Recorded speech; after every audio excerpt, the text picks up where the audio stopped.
এক ছিল গরিব কাঠুরে, নাম রফিক।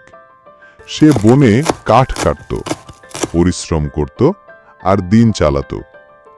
একদিন হঠাৎ তার কুড়ালটা নদীতে পড়ে গেল। সে বসে কাঁদছে। হঠাৎ পানির মধ্যে থেকে উড়ে এলো এক জাদুর পাখি। পাখি, কি হয়েছে তোমার? কাঁদছো কেন? এই রাস্তা দিয়ে যাচ্ছিলাম, হঠাৎ করে কোরালটা পানিতে পড়ে গেল। তাকে দিল একটা সোনার কুড়াল। রফিক খুশি হয়ে বাড়ি ফিরল। তুমি জানো আজকে কি হয়েছে? আমার কোরালটা পানিতে পড়ে গেছিল। হঠাৎ দেখি সেখান থেকে একটা পাখি এলো এবং আমাকে সোনার কোরাল দিল। দেখো। এই খবর শুনে লোভী জমিদার প্ল্যান করল, এই সুযোগ হাতছাড়া করা যাবে না।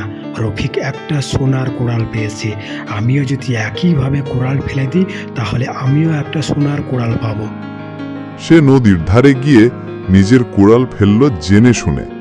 কাঁদতে শুরু করল। জাদুর পাখি এলো আবার।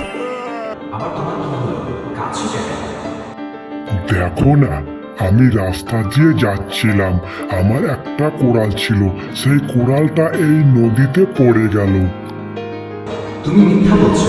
জমিদার মিথ্যে বলল, আমার একটাই কুড়াল ছিল, পড়ে গেছে।